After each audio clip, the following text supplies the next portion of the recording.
श्री स्वामी समर्थ.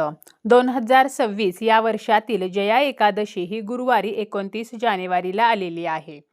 जया एकादशीचे जर व्रत केले, उपवास केला तर आपल्याला मोक्षाची प्राप्ती होते. त्याचप्रमाणे सर्व पापातून आपली मुक्तता होत असते. एकादशी तिथी ही श्रीहरी विष्णूंना समर्पित असते. प्रत्येकाला या दिवशी उपवास करणे, व्रत करणे शक्य होत नाही. जरी आपण उपवास नाही केला, एकादशीचे व्रत नाही केले, तरी सुद्धा काही भाज्या या घरामध्ये अजिबात खाऊ नयेत. त्याचप्रमाणे एकादशीच्या दिवशी काही चुका अजिबात करू नयेत. एकादशीच्या दिवशी जर आपल्याकडून काही नकळतपणे चुका झाल्या तर याचे दुष्परिणाम आपल्याला भोगावे लागत असतात. एकादशीचा उपवास जरी केला नाही तरी चालेल, परंतु हे पदार्थ आपल्याला चुकूनही खायचे नाहीत आणि त्यामध्ये प्रामुख्याने येतो तो म्हणजे मांसाहार. एकादशीच्या दिवशी मांसाहार पूर्णपणे वर्ज्य करायचा आहे. मांसाहार घरामध्ये आणायचा नाही. मग यामध्ये अंडी आले, मटण, चिकन, मासे, तर आपल्याला कोणत्याही प्रकारचा मांसाहार घरामध्ये आणायचा नाही, मांसाहार करायचा नाही, मांसाहाराला स्पर्शसुद्धा करायचा नाही. एकादशी तिथीला मांसाहार करणे, त्याचप्रमाणे मद्यपान करणे हे अशुभ मानले जाते. या दिवशी आपण मांसाहार केला तर श्रीहरी विष्णू जे या सृष्टीचे पालनकर्ते आहेत तर ते नाराज होतात आणि विष्णू नाराज झाले तर माता लक्ष्मी जी आहे तर ती सुद्धा नाराज होते आणि आर्थिक समस्यांचा आपल्याला सामना करावा लागतो. त्याचप्रमाणे याचा प्रभाव जो आहे तर तो नकारात्मक प्रभाव आपल्या कुंडलीवरती सुद्धा पडत असतो. त्यामुळेच आपल्याला मांसाहार जो आहे तर तो या दिवशी अजिबात करायचा नाही. यानंतर दुसरा पदार्थ आहे तो म्हणजे कांदा लसूण.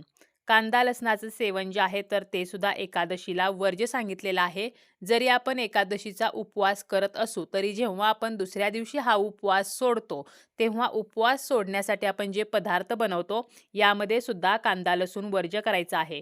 शास्त्रामध्ये म्हटले आहे की प्रत्येक खाद्यपदार्थाच्या सेवनाचा माणसाच्या स्वभावावरती आणि प्रकृतीवरती त्याचप्रमाणे मानसिकतेवरती परिणाम होतो. या दिवशी आहार व आचरण हे सात्विक असावे असे शास्त्र सांगते. कांदा लसूण हे तामसिक अन्न आहे आणि याच्या सेवनामुळे चिडचिडेपणा, तापटपणा वाढतो, क्रोध वाढतो. शास्त्रानुसार धार्मिक विधीसाठी तयार होणाऱ्या जेवणामध्ये सुद्धा कांदा लसणाचा वापर जो आहे तर तो निषिद्ध आहे आणि आपल्याला या दिवशी कांदा लसूण जो आहे तर तो सुद्धा पूर्णपणे वर्ज्य करायचा आहे. तसेच आपण या दिवशी अजून कोणते पदार्थ आहेत जे आपल्याला अजिबात खायचे नाहीत, तर एकादशीच्या दिवशी तांदूळ जो आहे तर तो खाल्ला जात नाही. तांदूळ जे आहे तर ते सुद्धा तामसिक पदार्थामध्ये येतो. तामसिक अन्नपदार्थाचे सेवन जे आहे तर ते एकादशीला करू नये. त्याचप्रमाणे तांदळाचा भात असेल किंवा तांदळाचे इतर जे पदार्थ आहेत तर ते सुद्धा खाऊ नयेत. यामागे सुद्धा एक कथा आहे आणि ती कथा अशी आहे की महर्षी मेधांनी माता भगवतीचा कोप टाळण्यासाठी स्वतःच्या शरीराचा त्याग केला होता आणि त्यांचे अवयव हे पृथ्वीमध्ये मिसळले गेले. ज्या ज्या ठिकाणी त्यांचे अवयव मिसळले गेले तर त्या ठिकाणी तांदळाची उत्पत्ती झाली. म्हणून एकादशीच्या दिवशी तांदळाचा भात असेल किंवा तांदळाचे पदार्थ असतील तर ते खाणे आवर्जून टाळायचे आहे. यानंतर आहे ते म्हणजे घेवडा. घेवड्याची भाजी जी आहे तर ती आपल्याला या दिवशी अजिबात खायची नाही, कारण घेवडा हे सुद्धा तामसिक अन्न मानले जाते. घेवडा जर आपण एकादशीच्या दिवशी खाल्ला तर आपले जे संतान आहे, आपलं अपत्य आहे, आपली मुले आहेत तर त्यांना याचा त्रास होतो. म्हणून घेवडा खाणे सुद्धा टाळायचे आहे. त्याचप्रमाणे आपल्या जीवनावरती वाईट परिणाम होऊ नयेत म्हणून या दिवशी वांग्याची भाजी खाणे सुद्धा टाळायचे आहे. तसेच एकादशीच्या दिवशी मुळा, मसूर आणि तूर याचं सुद्धा सेवन वर्ज्य सांगितलेलं आहे. स्वयंपाक बनवताना जर आपण मोहरीच्या तेलाचा वापर करत असू तर एकादशीच्या दिवशी स्वयंपाक बनवताना मोहरीच्या तेलाचा वापर करू नये, म्हणजे मोहरीचे तेल खाणे सुद्धा आपल्याला टाळायचे आहे. तसेच या दिवशी बार्ली जी आहे तर ती सुद्धा वर्ज्य सांगितलेली आहे. एकादशीच्या दिवशी पान जे आहे तर ते सुद्धा खाऊ नये. आपल्याला जर कोणी बाहेरच्या व्यक्ती, खास करून आपले शत्रू जे आहेत तर ते जर या दिवशी काही पदार्थ खायला देत असतील तर अशा व्यक्तींकडून आपल्याला हे पदार्थ घेऊन खाणे टाळायचे आहे. हॉटेलचे किंवा बाहेरचे खाणे सुद्धा आपल्याला या दिवशी टाळायचे आहे. या दिवशी आपल्याला जास्तीत जास्त सात्विक अन्नपदार्थ खायचे आहेत. तसेच आपण या दिवशी उपवास जर करत असू, उपवासासाठी आपण जे पदार्थ बनवतो त्यासाठी साधे मीठ न वापरता सैंधव मीठाचा वापर करायचा आहे. या दिवशी रेडीमेड ज्यूस, कोल्ड्रिंक्स जे आहेत तर ते अजिबात सेवन करायचे नाहीत.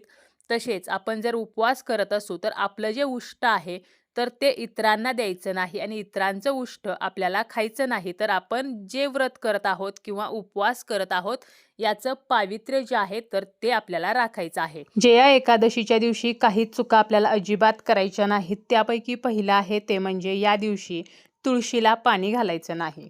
तुळस ही श्रीहरिविष्णूंना अत्यंत प्रिय आहे. तुळशीपत्राशिवाय श्रीहरिविष्णू नैवेद्यसुद्धा स्वीकारत नाहीत. परंतु प्रत्येक एकादशीच्या दिवशी आपल्याला तुळशीला पाणी घालणे हे वर्ज्य करायचे आहे. कारण तुळशी मातेचे सुद्धा एकादशीचे व्रत असते. जर आपण या दिवशी तुळशीला पाणी घातले तर तुळशी मातेचे व्रत मोडते आणि त्याचे दुष्परिणाम आपल्याला भोगावे लागतात. तुळशी माता नाराज होत असते. त्याचप्रमाणे या दिवशी तुळशीला स्पर्श करणे टाळायचं आहे. तुळशीची पाने या दिवशी तोडायची नाहीत. तुळशीचं रोप उपटणे तर हे सुद्धा आपल्याला टाळायचे आहे. जर आपण या दिवशी तुळशीपत्र तोडत असू किंवा तुळशीला स्पर्श करत असू, पाणी घालत असू, तर आपल्याला त्याचे दोष लागतात आणि आपल्या आयुष्यामध्ये समस्या येऊ शकतात. नैवेद्यावरती ठेवण्यासाठी जी तुळशीची पाने लागतात ती आपल्याला आदल्या दिवशीच तोडून ठेवायची आहेत. कारण तुळशीपत्र हे कधीही शिळं मानलं जात नाही. परंतु जया एकादशीच्या दिवशी मात्र तुळशीची पाने तोडू नयेत. त्याचप्रमाणे या दिवशी काळ्या रंगाचे वस्त्र परिधान करू नये. आपण कोणतीही पूजा करताना किंवा धार्मिक विधी करताना काळ्या रंगाचे वस्त्र परिधान करत नाही. त्यामुळे ठराविक दिवशी, ठराविक तिथींना सुद्धा काळ्या रंगाचे वस्त्र परिधान करू नये आणि काळ्या रंगाचे कपडे घालून पूजासुद्धा करू नये. त्याचप्रमाणे या दिवशी जर आपण उपवास करत असू तर बेडवरती झोपणे आपल्याला टाळायचं आहे. कारण जर आपण एकादशीचे व्रत करत असू तर बेडवरती झोपणे हे शास्त्रानुसार वर्ज्य सांगितलेले आहे. आपल्याला जमिनीवरती अंथरूण टाकून झोपायचं आहे. या दिवशी खोटे बोलणे आपल्याला टाळायचं आहे. त्याचप्रमाणे कोणाचाही अपमान करायचा नाही. चामड्याच्या वस्तू या दिवशी परिधान करू नयेत. कोणत्याही प्रकारची जीवहत्या करायची नाही. अगदी मुंगीसुद्धा मारू नये. त्याचप्रमाणे या दिवशी आपल्याला नारळ फोडणे हे सुद्धा टाळायचे आहे. जर आपल्याला नारळ फोडायचा असेल तर एकादशीच्या दिवशी नारळ जो आहे तर तो अजिबात फोडू नये. कोणाचाही अपमान करू नये. कारण प्रत्येक माणसामध्ये भगवंताचा वास असतो.